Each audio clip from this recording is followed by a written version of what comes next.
하나님이 공의의 하나님이시라고 말씀을 드렸어요. 거룩하시단 말이에요. 죄를 싫어하세요. 굉장히 비호하세요. 그래서 심판을 하십니다. 북이스라엘의 멸망과 남유다의 멸망은 하나님의 심판입니다. 공의의 하나님이시기 때문에 죄를 지은 당신의 백성들을 하나님이 심판의 불로 태우신 거예요. 그러면은 심판하셔서 완전히 멸망당하고 사라지게 만드시는 게 하나님의 뜻이냐? 아니에요. 하나님의 뜻은요, 이 심판의 과정을 거쳐서 정결하게 하시는 거예요. 이 죄를 버리고 겸손하게 만들어 주시는 거예요. 어제 다뤘죠? 겸손한 백성들이 되게 하신다. 그리고 정결하게 된 다음에 비로소 다시 회복과 부흥을 경험하게 하시는 거죠. 여러분, 예루살렘의 멸망을 가장 강력하게 예언한 선지자가 누구예요? 예레미야. 여성적인 심성을 지닌 예레미야거든요. 남자인데 아주 섬세한 그런 정서를 가지고 있단 말이에요.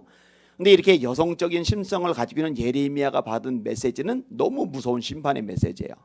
이 무서운 심판의 메시지를 전하니까 백성들이 싫어해요. 왕이 싫어해요. 고관 대작들이 싫어해요. 친척들, 친구들까지 다 등을 돌려버려요. 그 탄식하는 장면이 제가 자주 묵상하는 예레미야 20장입니다. 이렇게 탄식하죠. 여호와여, 주께서 나를 권유하심으로 내가 그 권유를 받았사오며 주께서 나보다 강하사 이기셨으므로 내가 조롱거리가 되니 사람마다 종일토록 나를 조롱하나이다. 나는 물의 비방과 사방의 두려움을 들었나이다. 그들이 이르기를 고소하라. 우리도 고소하리라며 내 친한 벗들도 다 내가 실족하기를 기다리며, 그러니까 넘어지기를 원하는 거예요. 친구들이 친한 벗들도 다 내가 실족하기를 기다리며 그가 혹시 유혹을 받게 되면 우리가 그를 이기어 우리 원수를 갚자 하나이다. 이게 얼마나 힘들어요? 많이 울어요. 이 눈물의 선지자입니다. 하나님을 저주하지는 못하겠고 자살은 참아 못하겠고, 그러니까 애꿎게 태어난 생일을 저잖아요. 내 생일이 저주를 받았다면 나의 아비에게 소식을 전하여 이르기를 네가 득남하였다여 내 아비를 즐겁게 하던 자가 복이 없었다면, 그리고 낮에는 부르짖는 소리 밤에는 떠드는 소리를 듣게 하였다면 이는 그가 나를 태에서 죽이지 아니하셨으며 내 어미의 배로 항상 부르게 하지 아니하셨으며 내 어미의 배로 내 무덤이 되게 하지 아니하신 연고로다. 내가 어찌하여 태어나서 고생과 슬픔을 보며 나의 날을 수욕으로 보내는 거. 내가 왜 태어났을까? 너무 힘들어요. 이 심판의 메시지 때문에 미움을 받아서 생기는 현상이거든요. 근데 정작 심판을 가장 맹렬하게 예언하는 예레미야조차도요, 결국은 회복을 말합니다. 예레미야 29장이죠. 바벨론에서 70년이 차면 내가 너희를 돌보고 나의 선한 말을 너에게 성취하게 하여 너희로 이 땅으로 돌아오게 하리라. 따라합시다. 너희를 향한 나의 계획을 내가 아노니 평안이요 재앙이 아니니라. 네, 평안이 목적이지 재앙이 주목적이 아니에요. 너에게 미래와 희망을 주려 하는 것이니라. 할렐루야. 이사야서도 마찬가지예요. 66장까지 되죠. 1에서 39장까지 심판의 메시지가 주어지는데 40장에 가면서 논조가 바뀌어요. 너희는 내 백성을 위로하라. 정답게 말하라. 왜 그럴까? 하나님의 진짜 관심은요, 회복이에요. 그런데 죄를 진 상태로 축복하실 수는 없는 거예요. 평안 주실 수는 없는 거예요. 왜? 공의의 하나님이시기 때문에. 그래서 정결하게 하시는 거예요. 고난의 풀무 속에서 말입니다. 스바냐서를 지금 계속 다뤄서 2주 동안 다뤄가지고 이제 다 다뤘고 오늘 마지막 장면을 다루게 됐는데, 이 앞부분에도 하나님의 심판의 메시지가 주어지는데 이 결국은 이 회복의 메시지로 마무리가 지어지는 거예요. 자, 예루살렘을 부르는 명칭이 달라집니다. 14절. 시온에 따라 노래할지어다. 이스라엘아 기쁘게 부를지어다. 예루살렘 따라 전심으로 기뻐하며 즐거워할지어다. 자, 바로 앞에 3장 1절에 뭐라고 하세요? 폐역하고 더러운 곳 포악한 그 성읍이 화 있을진저. 이게 뭘 부른 소리예요? 예루살렘. 폐역하다, 더럽다, 포악하다, 그런 성읍이다. 근데 이 고난의 불물을 지났어요. 하나님 심판의 불을 지났어요. 이제 정결해지는 거예요. 그러니까 이 명칭이 회복이 돼요. 시온에 따라, 이스라엘아, 예루살렘에 따라. 딸은 자녀란 말이에요. 딸은 아빠한테 애교 부리잖아요. 딸은 아빠에게 사랑을 받잖아요. 딸은 아빠한테 뭔가 좋은 것도 받아낼 수 있잖아요.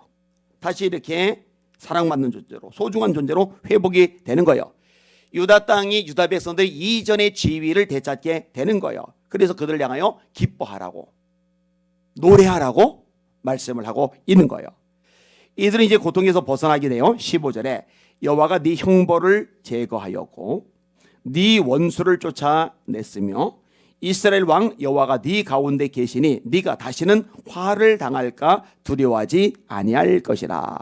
자, 첫 번째로 하나님이 네 형벌을 제거하셨다. 이제 고난을 겪었으니까, 모든 징벌을 다 받았으니까 이제는 자유로워지는 거예요. 법적으로 면하게 되는 거예요. 그다음에 두 번째로 네 원수를 쫓아냈으며, 유다를 멸망시킨 존재가 바벨론입니다. 초인류 강대국입니다. 유다는 이 바벨론을 어떻게 할 방법이 없어요. 살아날 길이 없어요. 탈출할 길이 없어요. 예루살렘에 돌아온다는 것은 꿈 같은 얘기입니다. 불가능한 얘기입니다. 근데 하나님이 이 원수를 어떻게 해결하시느냐, 새로운 제국을 일으키시는 거예요. 그게 페르시아죠. 메데파사 연합군 페르시아. 이 페르시아가 바벨론을 무너뜨리더니, 아니 바벨론의 왕 느부갓네살은 죄다 끌어들여서 바벨론에서 살아 여기 있어 그러는데, 이 페르시아의 왕 고레스, 세계사 이름 키루스는 니들 예루살렘에 돌아가도 돼, 고향 땅에 가도 돼, 이렇게 말도 안 되는 명령을 내려버리는 거예요. 이 고레스 칙령이 역대하 마지막 장 에스라 1장에 나오죠. 바사왕 고레스 원년에 여호와께서 예레미야의 입을 통하여 하신 말씀을 이루게 하시려고, 따라합시다. 말씀을 이루게 하시려고.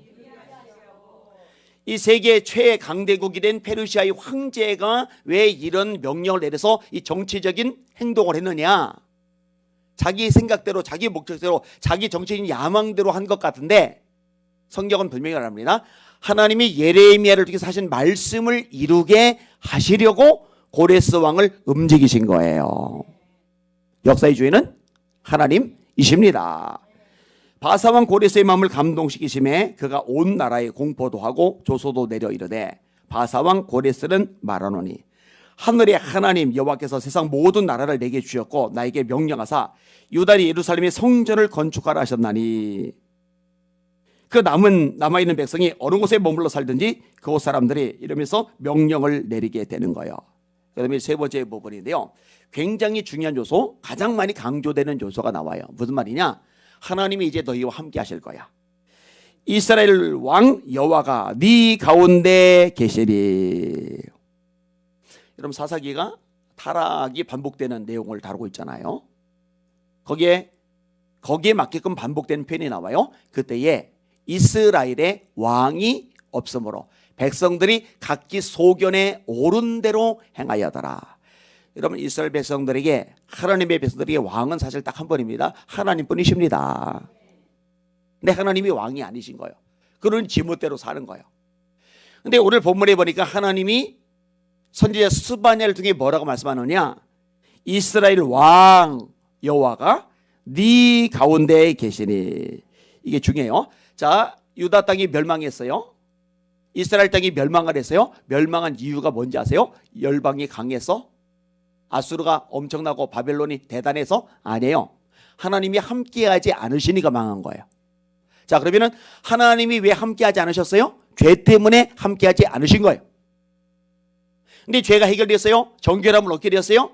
이제는 하나님이 함께해 주시는 거예요. 이스라엘 왕 여호와가 너희 가운데 계시다. 여러분, 하나님의 백성들에게 가장 강력한 능력이 뭐냐? 하나님이 주시는 물질이 아니라, 하나님이 주시는 무력이 아니라, 하나님이 주신 전략이 아니라, 하나님 그분이 함께 하시는 겁니다. 그래서 에서통에 도망가던 야곱에게 하나님 꿈에서 나타나신 말씀 딱 하나, 네가 무사히 돌아올 때까지 내가 너를 떠나지 않을 거야. 그게 다예요. 40년간 광야에서 이제 늙어버린 모세, 입이 둔해져버린 모세, 재산은 하나 없고 지팡이 하나뿐인 모세 보고 강대국인 이집트 박살내고 백성들을 건져내래요. 그리고 딱 한 가지 말씀하세요. 내가 반드시 너와 함께 있을 것임이리라. 모세의 뒤를 이어받은 여호수아, 요단강 건너야 되는데 방법이 없어요. 여리고로 어떻게 무너뜨려요? 남부연합 어떻게 싸워요? 성이 높은데. 북부연합 어떻게 싸워요? 무기 전술이 뛰어난데. 하나님 간단해요. 계속 반복되죠.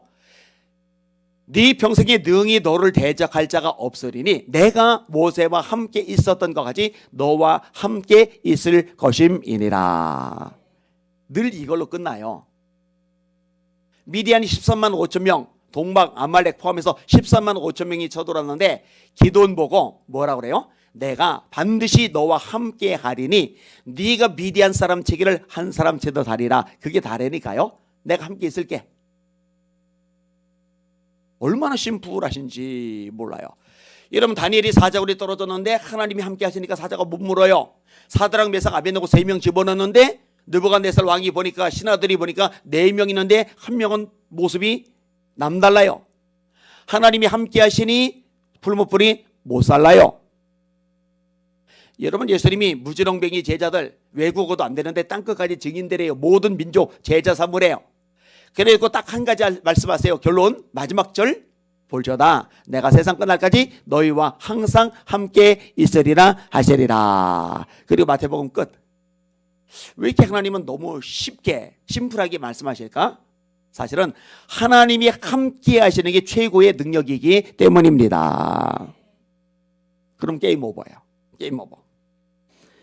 중요한 건 우리인데 하나님이 여러분과 함께 하시는 거 믿으시길 바랍니다. 이걸 믿어야 돼요. 자, 이걸 믿을 때 담대할 수가 있는 거예요. 자, 하나님이 함께 하시니 이어지는 구절이 뭐냐? 하나님이 함께 하시니 함께 계시니 네가 다시는 화를 당할까 두려워하지 아니할 것이라. 여러분 하나님 함께 하시면은 두렵지 않을 수 있습니다. 그래서 다윗이 고백한 거예요. 시편 23편 4절 내가 사망의 음침한 골짜기로 다닐지라도 해를 두려워하지 않을 것은 이유는 딱 하나요. 주께서 나와 함께 하심이라. 주의 지팡이와 막대기가 나를 안위하시나이다. 주께서 내 원수의 목전에서 상을 베푸시고 기름으로 내 머리에 바르셨으니 내 잔이 넘치나이다. 나의 평생에 여호와의 선하심과 인자심이 반드시 나를 따르리니. 하나님이 함께 하시니 하나님의 선하심도 함께 하시고 하나님의 인자심도 함께 하시는 거죠. 내가 여호와의 집에 영원히 살리로다. 자, 이 함께 하신다는 말씀이 17절에도 반복이 돼요. 17절에 여호와 너희 하나님 여호와가 너희 가운데 계시니. 이제는 하나님이 함께 하신다는 거예요.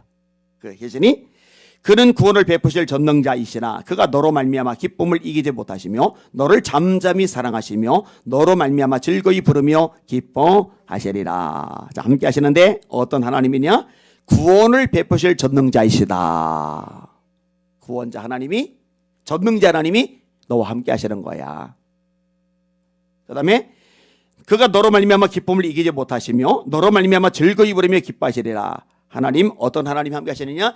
너를 기뻐하시는, 너 때문에 즐거워하시는 하나님이 너와 함께 하셔. 그럼 자녀들 입장에서도요, 부모가 아유 틀려먹었어 쉴대를 안 해요. 못마땅하게 여겨요. 그럼 자녀들도 부모님 뵙기가 껄껄한 거예요.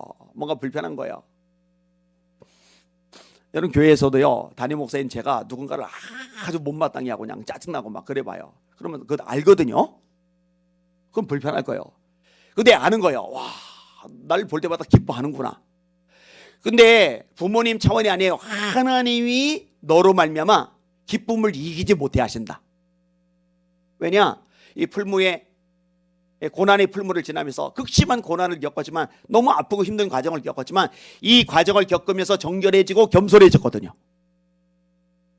여러분 그거 복입니다. 감사해야 된다고요. 그다음에 너를 잠잠히 사랑하시며 사랑해 주시는 하나님. 이거 우리도 해당되죠. 여러분 하나님이 여러분을 사랑하십니다.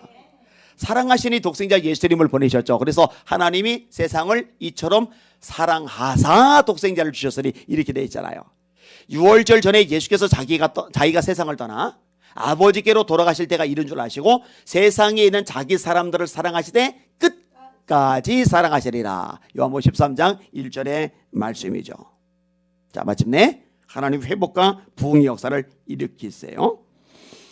18절에 내가 절기로 말미암아 근심하는 자들을 모으리니 그들은 내게 속한 자라. 그들에게 지워진 짐이 치욕이 되었느니라. 절기로 말미암아 근심한다. 절기가 뭐예요? 6월절이 절기죠. 맥주절이 절기죠. 수장절이 절기죠. 이런 절기.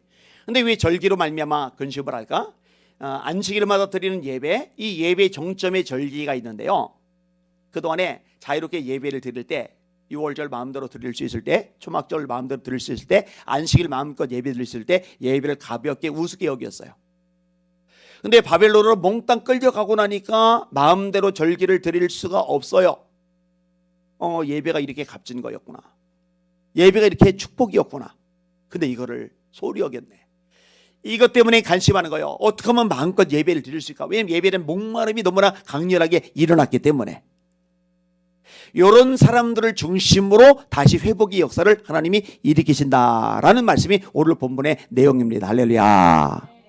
이 코로나19를 지나면서 사실 한국교회가 회개를 했어야 돼요. 자유롭게 마음껏 예배 드릴 수 있을 때 예배를 정말 값지게 여기지 못하고 생명을 걸지 못했던 것에 대해서.